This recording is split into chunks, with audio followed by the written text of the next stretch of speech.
If you clicked on this video, chances are that you probably haven't really seen a lot of healthy, secure relationships modeled to you. And let's be honest, relationships being healthy and secure are kind of a dime a dozen nowadays. So in today's video, I'm going to break down for you what a healthy, secure relationship looks like, what interdependence looks like, and how you can keep a healthy, freedom-loving relationship to yourself while having a deeply connected and passionate relationship to somebody else in your life, because this is the information you aren't being told anywhere else and that you probably didn't see enough of in your own upbringing or past experiences. So I hope this gives you a roadmap and equips you with everything you need to know to finally understand what healthy love should look like in your life.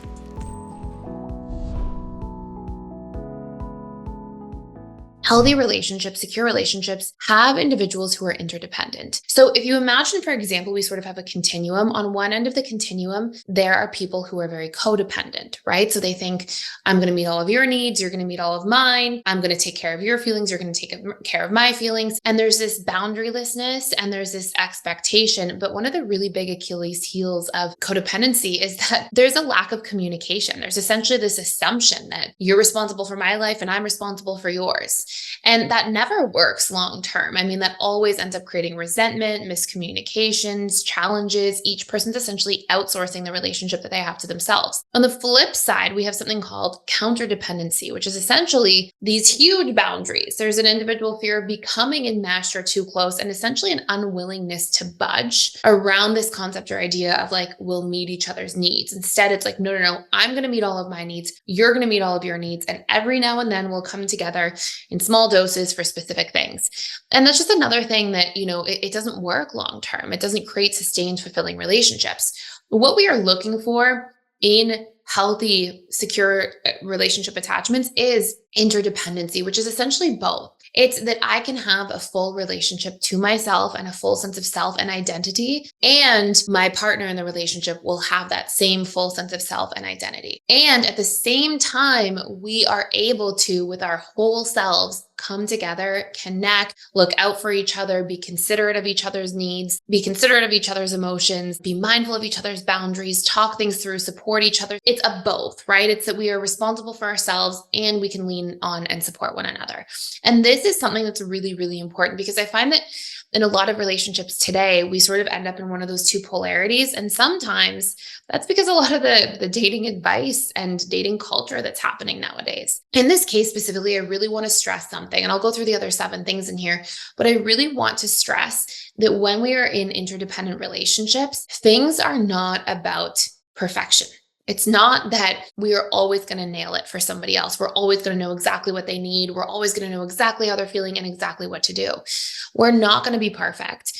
And the most important thing about interdependent relationships, and I'll speak as somebody who was very insecurely attached and became securely attached with a good bit of work and healing. One of the things I learned essentially on my journey, okay, so this is to becoming secure. So this wasn't even in just my romantic relationship. This was in multiple relationships in my life. I learned that the real work in relationships, the real move towards more unconditional love, feeling seen, heard, supported, understood, and vice versa, being able to see, hear, truly support, and understand somebody else, is actually in our willingness to communicate. People are going to make mistakes in your life. You're going to have people all the time who let you down, misread something, forget something that's important to you, because we're human beings. And because in today's society, there's so much pressure, be it financially, career-wise, how busy everything is. There's so much pressure on everyone's plate coming from so many different directions that nobody's going to have the capacity to be perfect at remembering everything for everybody around them.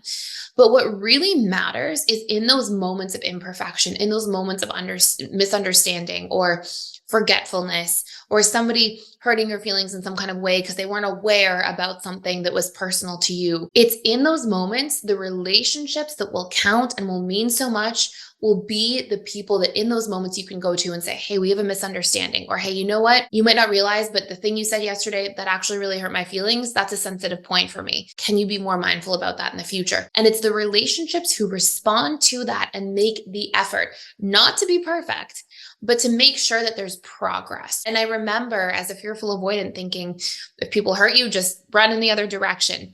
And something that was really healing and really powerful for me was to realize if people hurt you, we're humans. Nobody's going to be perfect.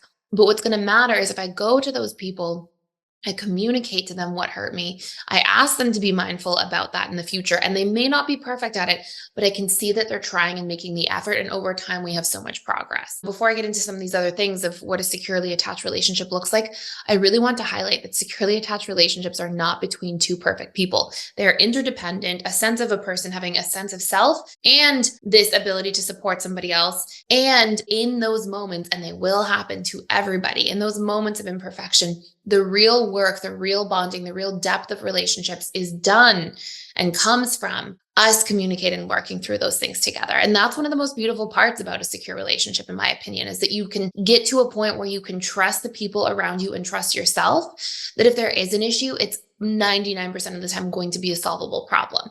And there will be people in your life that may not be able to show up in a healthy way, right? But there's something we talk about as well in PDS in one of our courses. It's called How to Heal Family Relationships. And we talk about how not all relationships in your life are meant to be level 5 relationships. So I'm going to go down a rabbit hole for just one more second here, and then I'll tell you some other parts of secure relationships. But in this course, we talk about how there's 5 levels of closeness. Okay, level 1 is like no contact.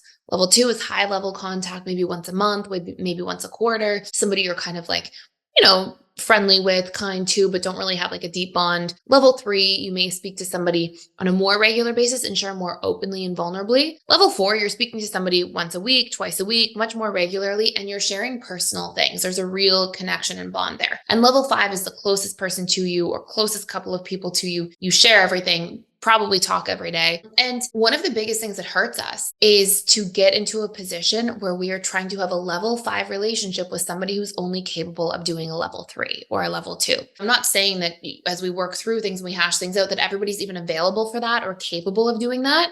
But you're going to find out who is, and you want to invest in the relationships where that is possible. So anyways, a couple things about secure relationships that you'll see so far that we covered: interdependent, able to hash things out and work through things, not expecting perfection. Number 3 is being able to emotionally regulate. Securely attached people, one of the things that happens that is very preventative to big fights, to big arguments, is that securely attached people have less core wounds. And this is something that if you're insecurely attached, you can work on, you can do the work to. And I'll put the link too for our 21 Ways to Reprogram Your Subconscious Mind course. That course is something that will allow you to be in a position where, like, the trial will give you access to everything, but the course helps you recondition core wounds if you have them, so that you can be emotionally regulated, so that you can feel in charge of your feelings. And honestly, that's something that everybody should strive for. Like, it sounds like such a crazy thing to hear when you're insecurely attached. And I know, because I've been there, and I thought that like emotionally regulating sounded like a pipe dream, but truly, you can get into a space where you feel really, really in charge of your emotions. Another big thing is securely attached people have the capacity to trust. Okay. So we all have like an internal trust baseline. And for some people, this internal trust baseline is fragmented because of a lot of painful past betrayals. But trust, we start with this internal trust baseline for everything. Like, you may, if you go to work in the morning, you trust on some level that your coworkers aren't going to like attack you in the workplace, right? Like physically harm you, or you trust that, as you're driving to work, people aren't going to try to crash into your car for fun because they feel like it, right? We have this like baseline of trust where we're not worrying about those things, or hopefully not worrying about those things.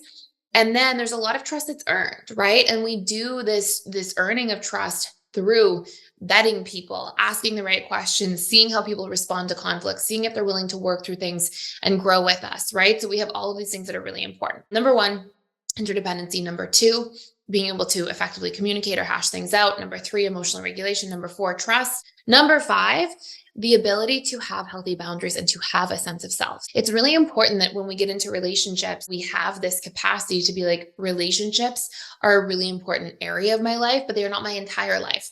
I don't get into a relationship and then stop showing up at work, or stop caring about my work, or stop caring about, saving my money, or, budgeting, or stop caring about friendships or family relationships. Like, we want to make sure that we are able to have boundaries and have these boundaries protect our sense of self, so that we have this capacity to know that we can show up for things in life outside of relationships, right? A relationship should be a really important area of your life, but there's multiple areas of your life that exist. And the ability to really support one another. Securely attached relationships have 2 people who care to get to know one another, to empathize with each other, to understand, what somebody's wounds or sensitivities are. And although they're not making that their responsibility to fix or solve, they are going out of their way to be considerate about those things, right? For example, if you're dating somebody, that they have an abandonment wound, you might make sure you're a little more consistent with texting, or if they're panicked or afraid of something, to reassure them. Like, we do these things because we know that someone's pain and we care to support them in that. And vulnerability is our next one. So being able to also ask for support overall, being able to have the discussion where when we're feeling afraid or we need reassurance or we need a boundary or whatever it is, that we can do that also. So these are major important components of what a securely attached relationship looks like. Hopefully that makes a whole lot of sense. And if you have any other questions, let me know in the comments down below. Or if you want to see more content about securely attached people, please give me the thumbs up and I will make more content specifically about this topic, especially if it's like securely attached relationships, modeling for secure dynamics, any of that. I would love to share more with you. So thank you for being here. Thank you for stopping by, and I look forward to seeing you in the next video.